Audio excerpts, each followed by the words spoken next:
Hello and welcome. Namaste from New Delhi. You're watching DD India Live. I'm Gautam Roy. Coming up in the next 30 minutes. Foreign Secretary Vikram Misri briefs MPs' delegations before their global diplomatic outreach mission to present India's stance against cross-border terrorism.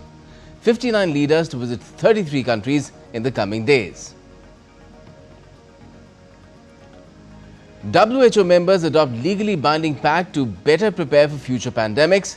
Prime Minister Modi lauds the world's largest public health insurance scheme, Ayushman Bharat, during the World Health Assembly.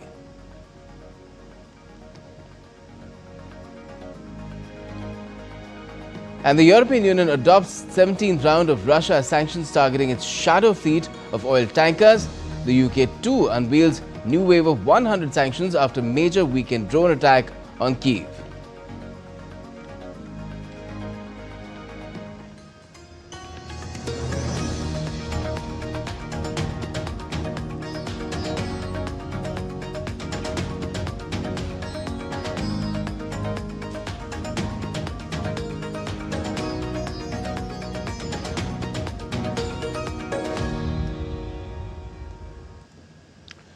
India's Foreign Secretary Vikram Misri briefed 3 of the 7 all-party delegations being sent abroad as part of India's diplomatic outreach on Operation Sindoor. The all-party delegations will soon engage with various countries to present India's firm stance on counter-terrorism and Operation Sindoor following the Pahalgam terror attack that killed 26 civilians. This campaign aims to counter Pakistan's attempts to overshadow terrorism while prioritizing Kashmir in international discussions.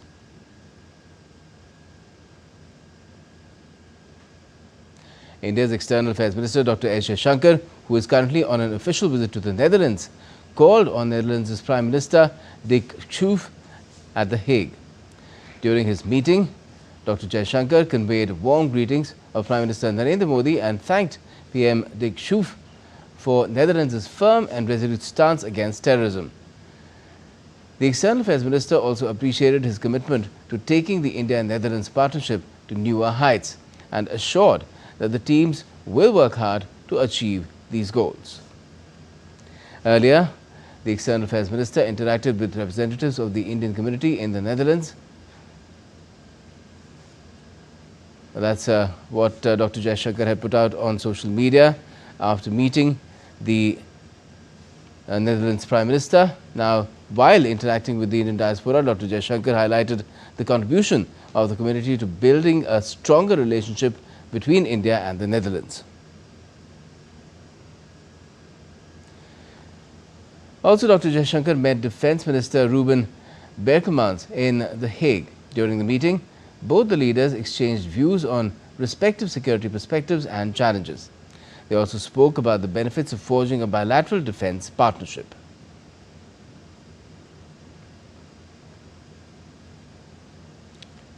While meeting with his Netherlands counterpart, Casper Veldkamp, External Affairs Minister Dr. Jaishankar appreciated the Netherlands' strong condemnation of the Pahalgam terror attack and support for zero tolerance against terrorism. Both the leaders had wide-ranging discussions on deepening bilateral partnership and engagement with the EU.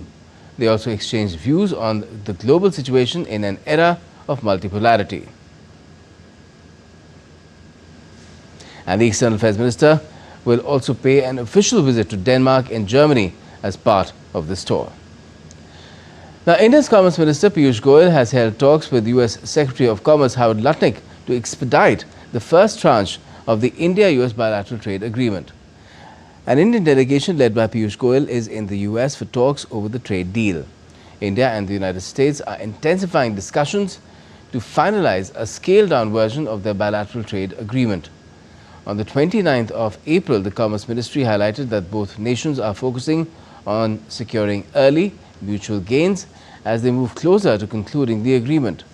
Representatives of India's Department of Commerce and the Office of the US Trade Representative met in Washington, D.C. last month as part of ongoing discussions on the India-US bilateral trade agreement. The 8th meeting of the India-US Joint Working Group on Aircraft Carrier Technology Cooperation was organized in India from the 13th to the 16th of this month. A 6-member U.S. delegation headed by Rear Admiral K.C. Moton visited various defense establishments in Delhi and Goa. During the meeting, the Rear Admiral highlighted the importance of the joint working group and the progress it has made over the last 10 years. Both the sides appreciated the remarkable work undertaken by the joint working group towards valuable information exchange on aircraft carriers.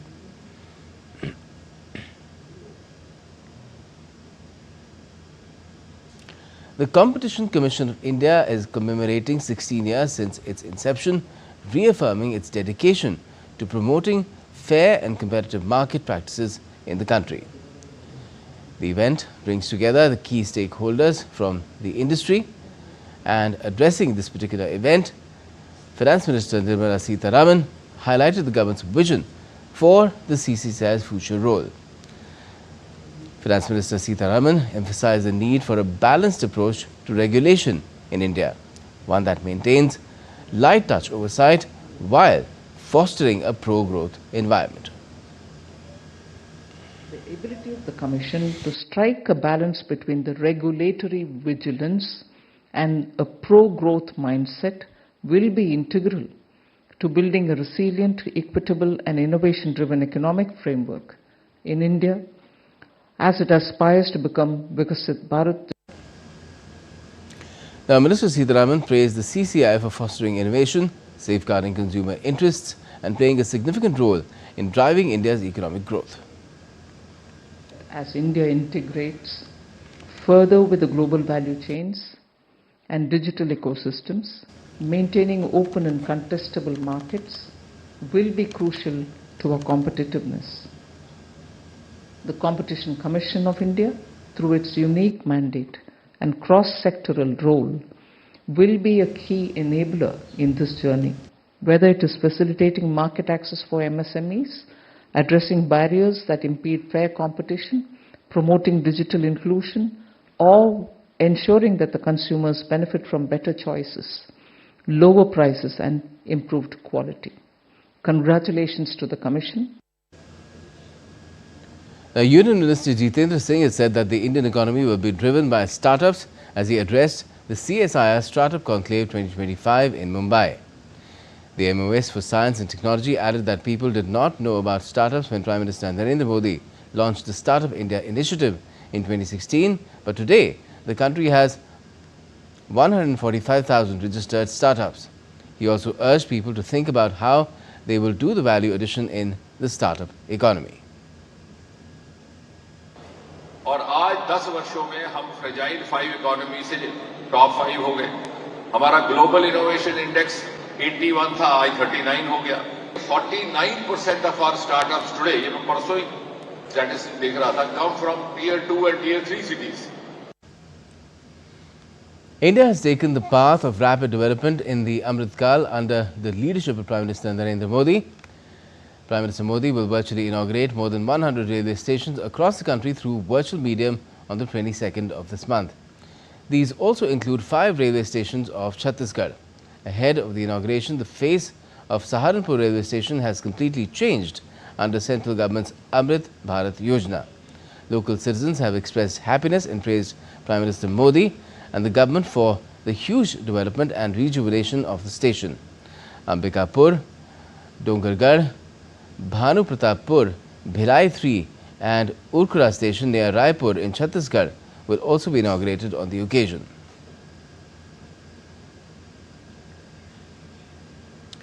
Now, India's Weather Department on Tuesday said heavy to very heavy rainfall is expected over the western coastal states including Karnataka, Goa and Kerala and the adjoining peninsular region till the 25th of this month, with extremely heavy rainfall expected today over Karnataka and tomorrow.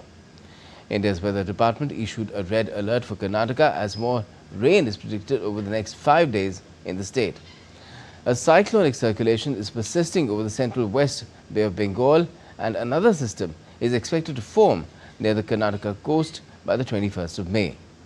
This system may develop into a low pressure area by the 22nd, likely intensifying rainfall across Tamil Nadu. The IMD has issued a warning for heavy to very heavy rainfall across Tamil Nadu over the next 5 days due to multiple weather systems. Since the onset of the pre-monsoon season, Tamil Nadu has received 90% more rainfall than usual, with Chennai recording 83% excess rain. An orange alert has been issued for several districts in Kerala. Warnings of heavy rainfall and possibility of flooding.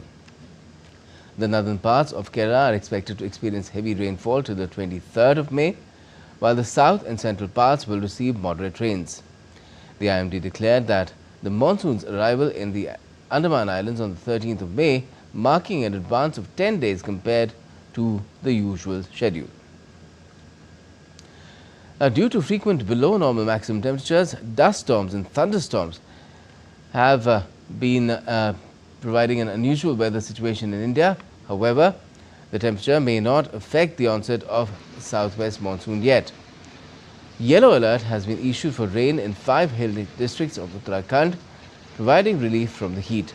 However, dry weather in the plains may lead to rising temperatures. Authorities have advised residents, especially in hilly areas, to stay vigilant amid possible thunderstorms and strong winds. With monsoon rains expected to hit Uttarakhand in the coming month, relief from scorching heat is anticipated, bringing a welcome shift to the region's weather dynamics. Now, though India's national capital is reeling under intense heat as the maximum temperature might reach or cross 46 degrees Celsius, the minimum in Delhi is likely to be around 31 degrees Celsius as well. The Weather Department, or the IMD, has also predicted heavy to very heavy rainfall along with thunderstorms and lightning over northeast states and sub-Himalayan West Bengal as well as Sikkim till the 23rd of May. The IMD said an upper air circulation, cyclonic circulation rather, lies over central Assam in lower stratospheric levels.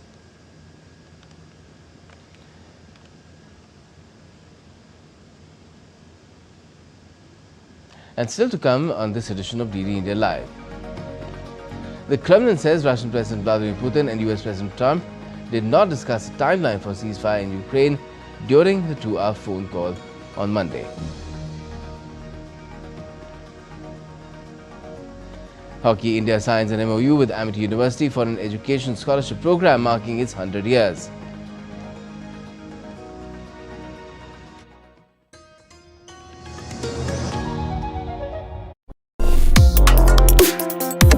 Complex issues, hidden agendas, twists and turns, strategic games. We think all dots are linked, we just need to connect them. Join me every week as I connect the dots to unravel hidden designs in statecraft, mysteries and decode issues that matter to you. Watch Connecting the Dots with me at these times on DD India.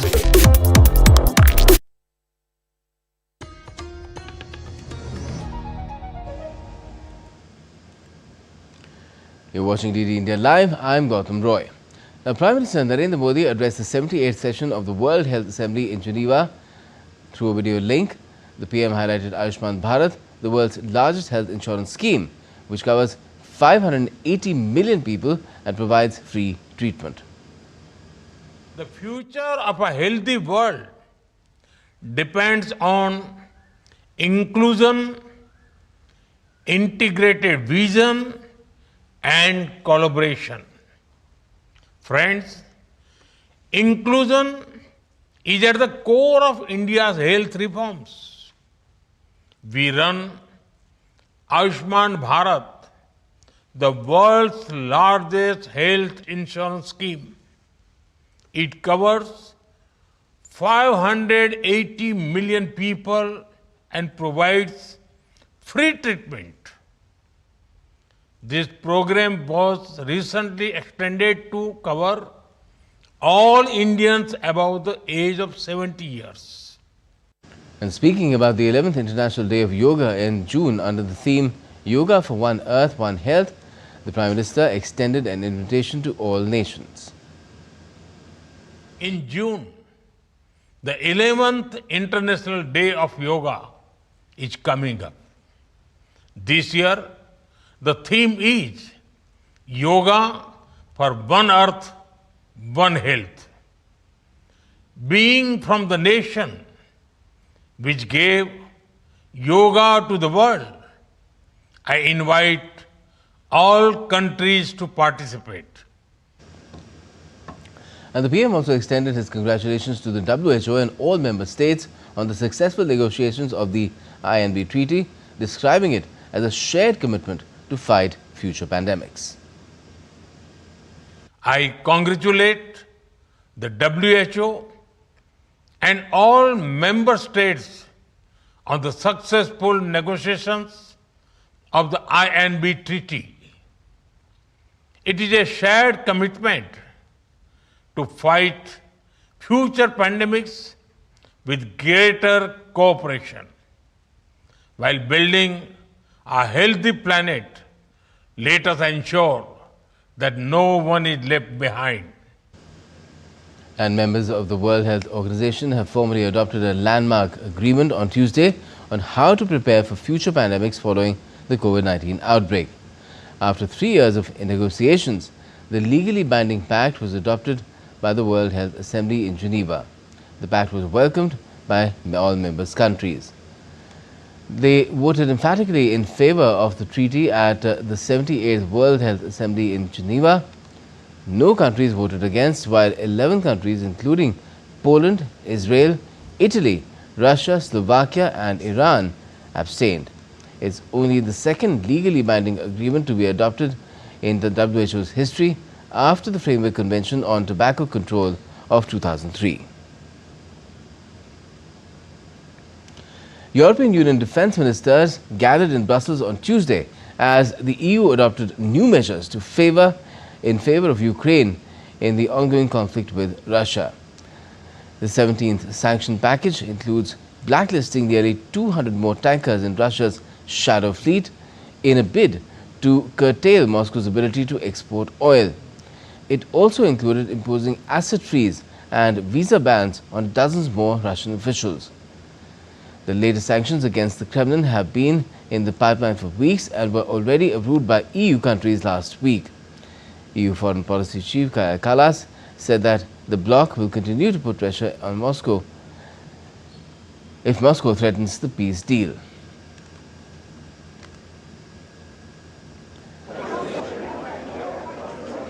One of us that there has to be full and unconditional ceasefire. Ukraine has already agreed to this 60 days or more than 60 days ago, and we have agreed that if Russia does not agree, what we saw yesterday, then we will put more pressures.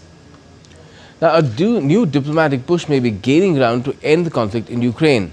US President Donald Trump and Russian President Vladimir Putin held a key phone call on Monday, with both leaders signaling fresh willingness to pursue a ceasefire. Here's what has happened so far on the high-stake talks. The phone call between US President Donald Trump and his Russian counterpart Vladimir Putin lasted for more than 2 hours. Trump touted real progress, declaring that Russia and Ukraine will immediately start negotiations toward a ceasefire, potentially ending a conflict that has now entered its third year.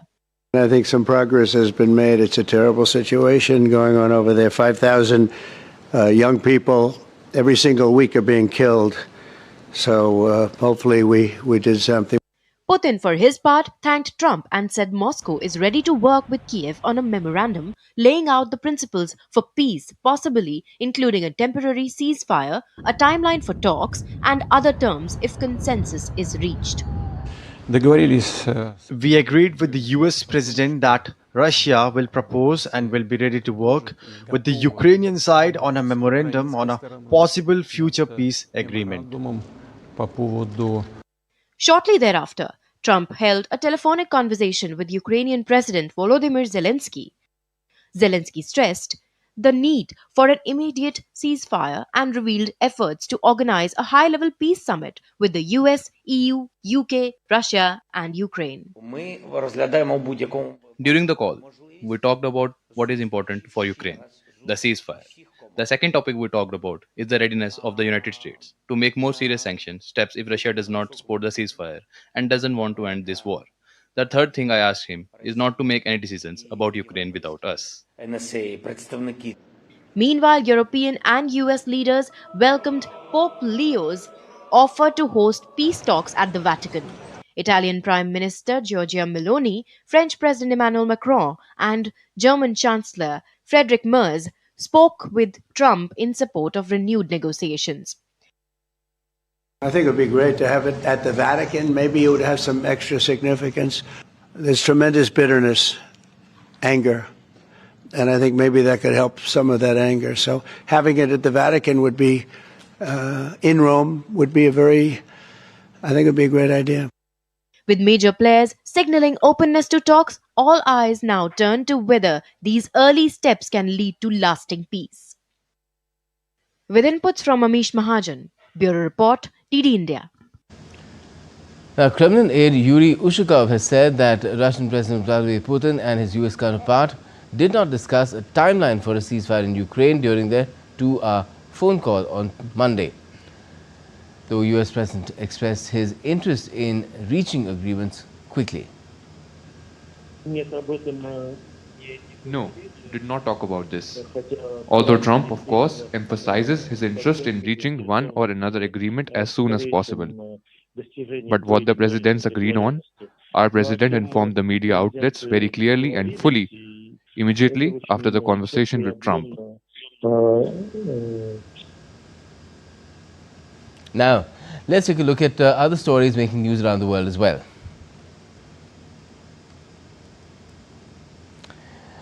Cambodians on Tuesday observed the annual Day of Remembrance to mark the 50th anniversary of the brutality of the Khmer Rouge regime.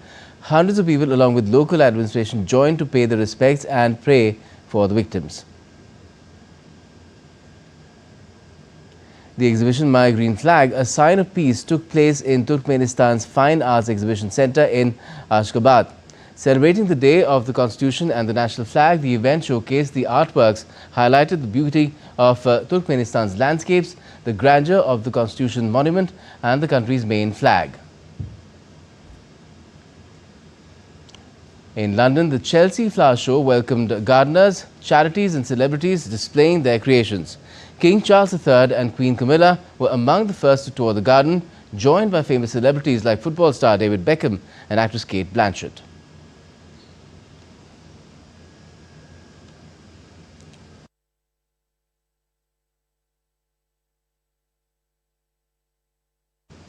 Sports now in Indian hockey is celebrating 100 glorious years. To mark the occasion, Hockey India has taken a big step for player welfare by signing Memorandum of Understanding with Amity University for a special education scholarship program.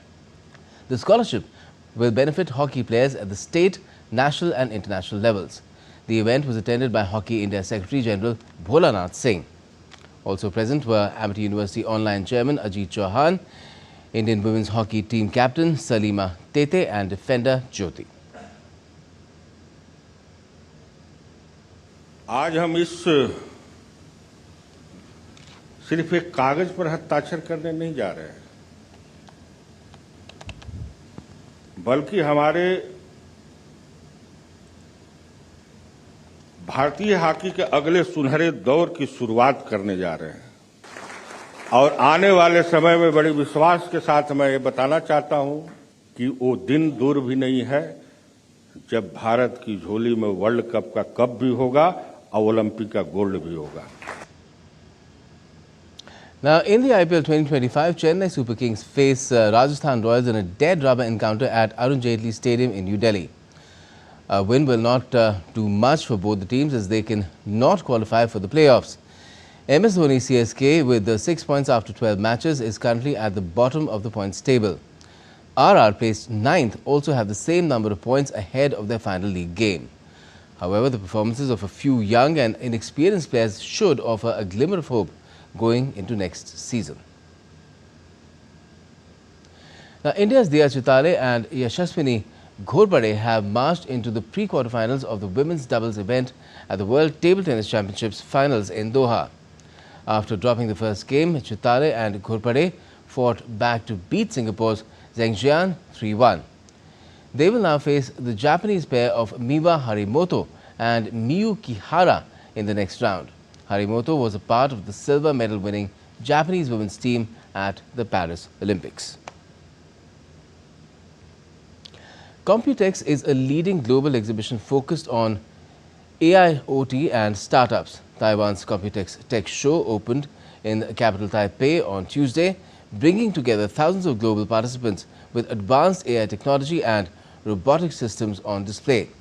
The organizers are hoping the annual trade show can showcase Taiwan's unique strengths in semiconductors, innovation and advanced computing, put in a ready position to shape an AI-powered era.